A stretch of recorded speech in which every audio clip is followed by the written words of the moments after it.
Hey, why haven't you given me any money this month? Do you have any idea how much I need to spend? I've been swamped with work, okay? I forgot to send you the money, but I'm dealing with it now. Remember that in just 2 months, I'll be completely out of debt. You don't have to keep reminding me of that, do you? Do you think I enjoy being stuck with a useless person like you? You're beyond ungrateful.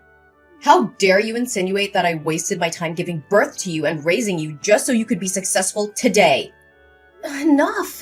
Stop with the sarcasm. Anyone who overhears your words would think you actually love me. You think you're clever, huh? You even had the audacity to teach me about life. But guess what? I need another $5,000 this month. $5,000? For what exactly? This month I want to buy your brother some new shoes and clothes to prepare him for work. And I also want to provide him with proper nourishment so he can keep his strength up while job hunting. He's been feeling down and losing weight because he can't find a job. I can't stand seeing him like this. And how is that my problem? Didn't we agree that I'd give you $10,000 every month until it adds up to $200,000 as a thank you for giving birth to me? After that, we'd cut ties and never bother each other again. I'm not obliged to give you more money to support him. Besides, isn't he just unemployed because he dreams of being a manager or department head rather than taking any job available? How can you say such heartless things? He's your brother, your flesh and blood. He has a decent university degree and he's an extremely talented and capable person. How could he settle for some low-level employee position when he's treated as an errand boy? He deserves more than some menial job where he's treated like a servant. Huh? Don't think that your little amount of money gives you the right to say whatever you want about my son. Whatever you want, but I won't give you any extra money. Oh, hold on. I've thought about it again. $200,000 is probably not enough to compensate for my love, effort, and sacrifices in raising you. Moreover, my son is about to get married. If he doesn't have a car or a house, society will look down on him. So before you cut ties with us, you better buy your brother an expensive car and a fancy house. Otherwise, don't even think about escaping from me. What? That was never part of our agreement, and you know it. Well, I've been thinking. Aren't you the manager of a prestigious company? With your high salary, it shouldn't be a problem at all. Just a few more years and you'll be able to fulfill this obligation, won't you? That's not the point. You clearly understand that I have no responsibility or obligation to cater to your son's life. If it weren't for my father's dying wish, instructing me to take care of you and your brother until he can stand on his own, I would have cut ties with you a long time ago, Kimberly. You're such a heartless monster of a child. How could you prioritize the words of a dead man over mine? The one who raised you? Because he treated me fairly, unlike you. So what about your poor dead father, leaving me to work tirelessly to provide for you and your brother? And now you treat me like a burden. Kim, don't you feel any shame when you claim to have taken care of me? Have you ever treated me to a decent meal or shown me the love a mother should? No, you treated me like a servant. Don't forget how cruelly you treated me. Ugh, why bring up the past? I did what I did to toughen you up, to teach you how to survive in this world. It was all for your own good. Haven't you always listened to your father? Then obey his wish. Give me money, take care of us, and provide for my son and me for the rest of our lives. Dad said, until your brother comes of age. He's already 25 years old now. When will he finally grow up and take responsibility for himself? I don't care about that. You're my daughter, and you will do as I say. You will take care of my son and help him live a comfortable life. And if you can't buy him a house and a car, why don't you use your position as the head of the department to get him a job in your company? You can't let him struggle in this cruel society, can you? Hey, are you kidding me? This is absurd. I won't use my professional position to indulge in your unrealistic demands. I don't have time to joke with you. You have such a prestigious position, yet you can't even secure a job for your own brother?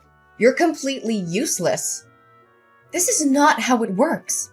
This is a professional environment, not a favor bank. Besides, your son lacks the qualifications and work experience necessary for the position. The recruitment process is rigorous, and I can't just hand him a job. But he's exhausted from his job search. He's constantly rejected by reputable companies, forced to work in lowly positions, and treated like dirt. I won't let my beloved son suffer.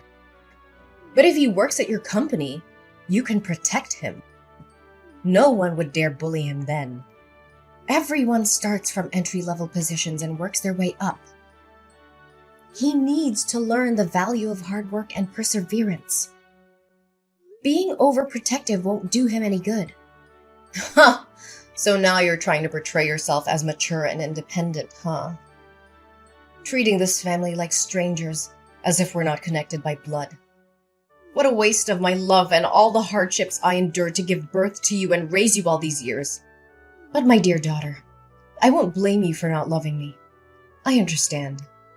It's all my fault.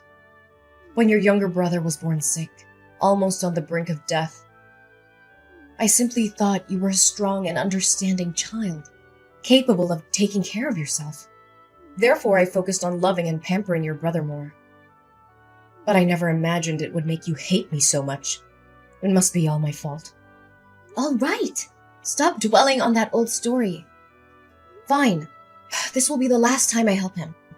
Promise me that if you make any more demands, you will pay me the full $200,000 and disappear from my life. All right, my dear girl. But remember, make sure to get your brother a good, respectable job. My precious son is not meant to be a mere errand boy or an ordinary employee somewhere. I can't make that decision alone. I will reach out to HR and arrange an interview for him with me and my boss. If he passes the interview, he will be assigned a suitable position based on his abilities. That's the best I can do. That's acceptable! As long as you're there to protect him, no one will dare to bully him. Make sure to tell him not to reveal our sibling relationship at work. I don't want others to make assumptions. I'm sure you also don't want your son to be labeled as incompetent and useless, relying on his sister to secure him a job, right? Fine, don't worry about it. Oh, I'm thrilled to hear that my son is finally going to have a job. I need to make preparations for him. Hey, Kim. Do you know where James is? I can't get in touch with him. Did that jerk run away after causing all this trouble? Why are you using such harsh words to scold him? Can't you see how scared he must be? He didn't want things to turn out like this. He did it for the sake of our family. As his older sister, shouldn't you try to comfort him and find a resolution instead of berating him? What? So you already know what happened and yet you're still defending him? James might have to go to jail and pay double the contract value, which amounts to $1 million. And I could also be held accountable and face an investigation. Why would anyone want that? It's just a stroke of bad luck. Besides, it's not as catastrophic as you're making it out to be. You just need to compensate the company for the contract, and everything will be fine. Do you think it's that simple? James colluded with the construction material suppliers, replacing the materials my company purchased with cheaper, lower quality ones and pocketing the price difference. He was in charge of procuring materials for this construction project.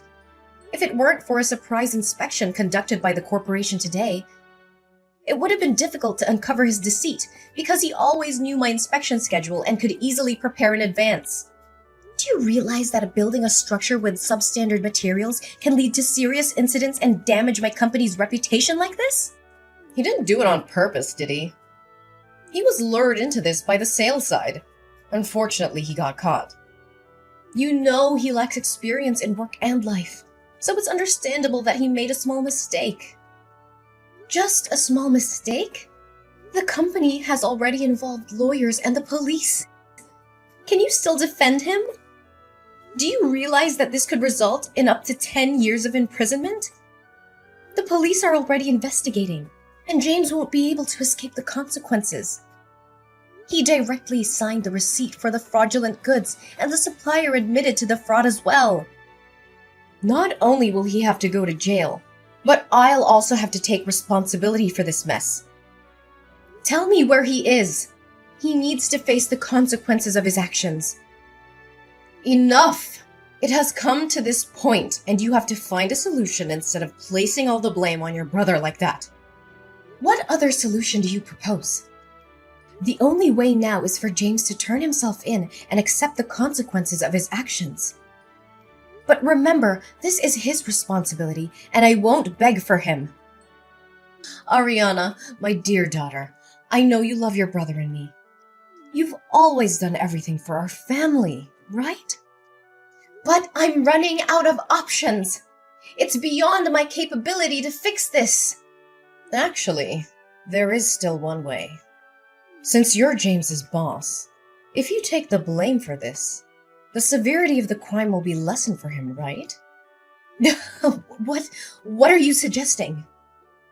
I mean, if you collude with the seller, steal money for materials, and then manipulate the orders to make James unknowingly become an accomplice, your crime will be seen as less serious. I think your sentence could be reduced by half. So you would only have to go to jail for 5 years, and my son would only need to pay a fine. What? Are you asking me to plead guilty for James and go to jail on his behalf? Exactly. He's your brother, and it's only natural for you to help him. Besides, what's the harm? What's the harm? My goodness. My only mistake was placing my trust in the wrong place. I never thought that no matter how flawed you both are, you would dare to engage in illegal activities or harm the company. I was foolish to believe that James could change for the better. Don't blame my son and speak of him as if he's useless and incompetent. Everything is your fault. In terms of work, you haven't been strict enough in managing your subordinates, allowing such exchanges of materials to happen. In terms of family, as the older sister, you couldn't even provide a house or a car for your younger brother, forcing him to struggle with a meager salary. And because of his low income, he can never afford a house. So I suggest he find a quicker way to earn more money. So, all of this is your fault, and now you have to take responsibility for it. What? What did you just say? Are you the one who instigated James to do these despicable things? How could you? You're willingly putting your own son behind bars. I always thought you made my life miserable, but I never expected you wouldn't even raise your favorite son properly. How dare you speak to me so rudely? Is this how you treat your own mother? I can't believe I put in the effort, money, and love to raise you, and now you treat me like an enemy. You claim to have worked hard to raise me?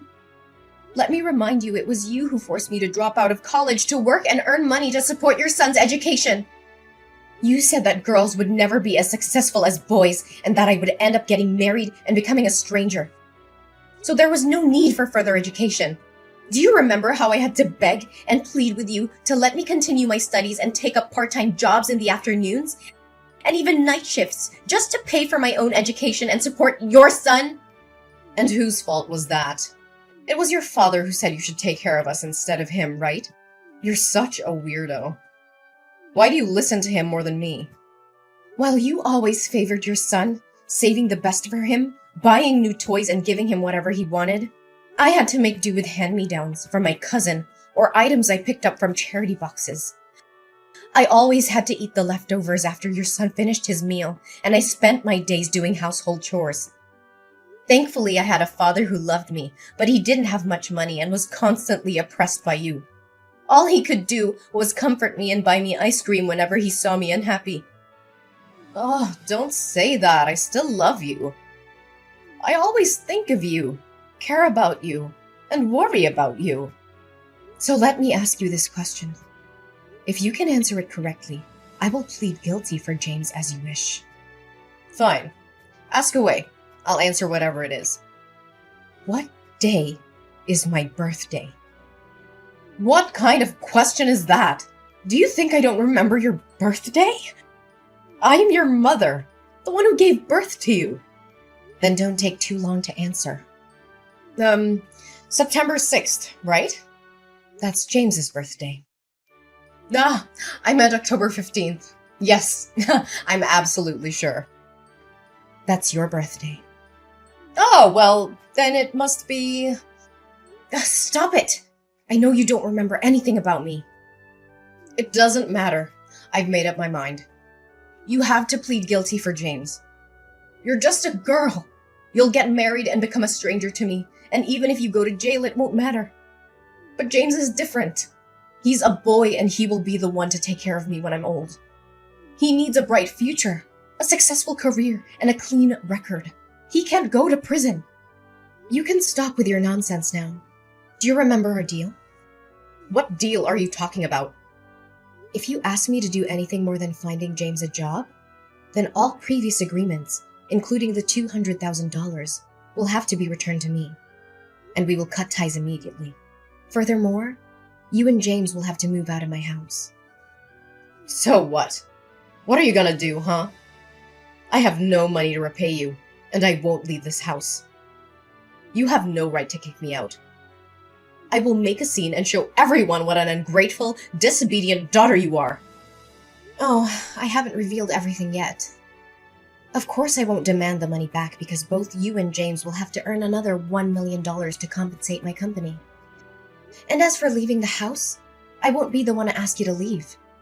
I'll leave it to the police. You can sit there and wait comfortably because the police will come to pick you up. What? Why are the police involved in this? Do you remember when you accidentally confessed that you instigated James to steal money from my company?